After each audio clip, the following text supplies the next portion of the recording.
that's the next question that I want to get into here. And I think what Oregon State and Washington State are doing is something that I've talked about on this show, and I know you have as well for a long time. They're waiting to see what happens with the ACC, because these moves have to be made. They have to be finalized by July 1st, 2026. Yep. That's when pen has to be put to paper, ink has to be signed. Now, do the moves have to be announced before that? Of course, because logistically, there are a lot of things that have to take place when a school institutes a conference realignment move. Okay, there are a lot of things that take place behind the scenes. A lot of people don't think about. It needs at least several months. Yeah. But by early 2025, I suspect we'll have a better idea. But what Oregon State and Washington State are probably waiting for is, hey, if Florida State and Clemson leave the ACC and they go to the Big Ten, are Miami and NC State and North Carolina and Duke, are they going to get out? Because if anyone can break the grant of rights, will anybody break the grant of rights? Yeah. And I think they're waiting and thinking to themselves, we're trying to build the best West Coast conference possible. Who is around on the West Coast that would add to the brand value of our league, give us a good media market, who might have some inclination to be friends with us? Can you think of any such institutions, Drake, that could just, again, even if there's a 1% chance that Cal and Stanford could wind up crawling their way back into this rebuilt new look Pac-12, you have the opportunity and you have the time to take that chance. And if you're the Beavs and the Cougs, you absolutely do it. To be clear, for those that are wondering, it's not Cal Irvine and UC Fullerton that Spencer is referencing here. It is Stanford. It's UC Irvine, Cal State Fullerton, but you almost had it. State Fullerton. Yes. What I want to do with the point you've just made is kind of go back to the beginning of it, and that is the ACC falls apart. If that is the case, and you've talked about on your show, that's not that likely. We're not exactly looking at that being at least a given, right? That the ACC is going to fall apart. No. But Cal, Stanford, they're eyeing, hey, if it does happen, where do we go? For Washington State and Oregon State, they're especially looking at, if that happens, where do we fit in building the Pac-12 back? And maybe the first question they're asking is, where do we fit the new ACC? The ACC is going to want to backfill at that point. And if you're Washington State and Oregon State, you'd much rather join the ACC, much rather join the Big 12 than try to rebuild the Pac-12. No? Even a Florida State and Clemson-less ACC, yes, I agree. I don't think that offer, though, is imminent, or it would have shown up already. I don't think that the backfill for Clemson and Florida State is Oregon State, Washington State. I think the backfill at some level is Cal, Stanford, SMU.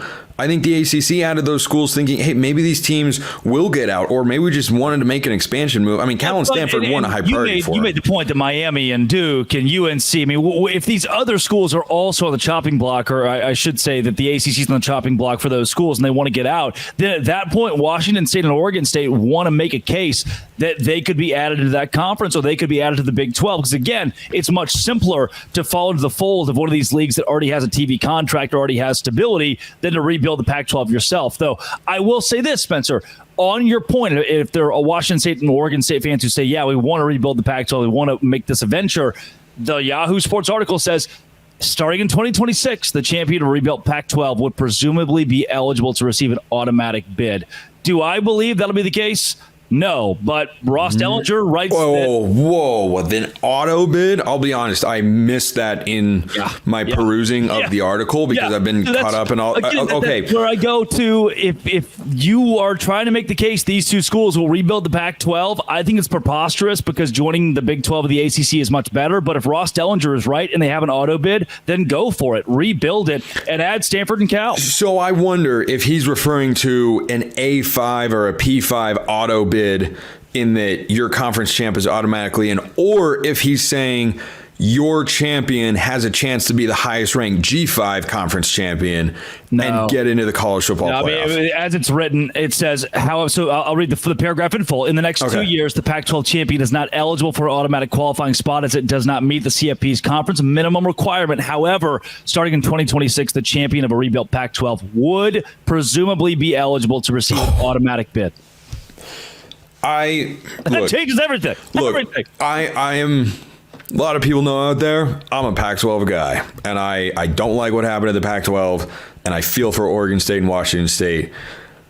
I have been consistent on this when talking about Liberty in this year's playoff. In no world should a rebuilt Pac-12 with Oregon State, Washington State, and a bunch of good G5 schools, in no world should that conference champ automatically be in. Have the consideration, yes. Would you make the case to some other potential schools that, hey, your best chance to get into the playoff is to be in this league because our conference champ has the best opportunity to be the highest ranked G5 champ?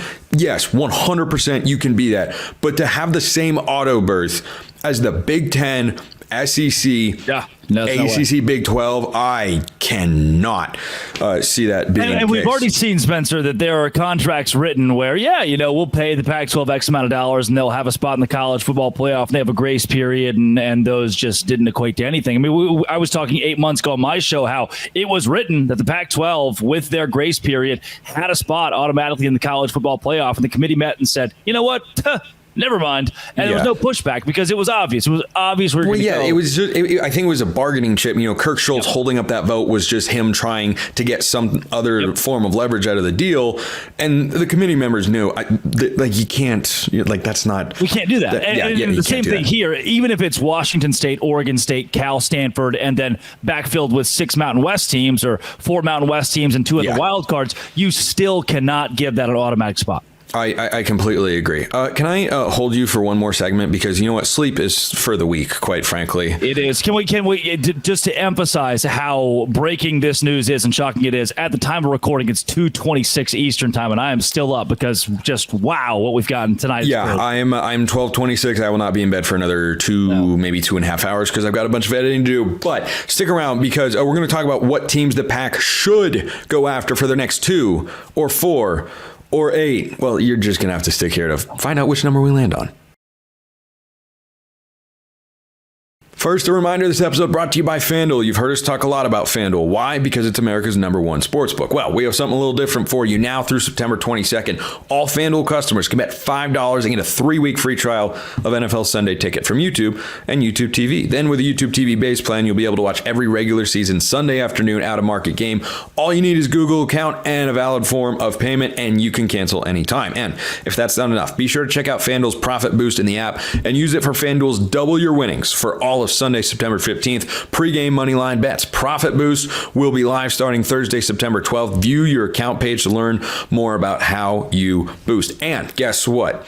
They have everything you want for college football.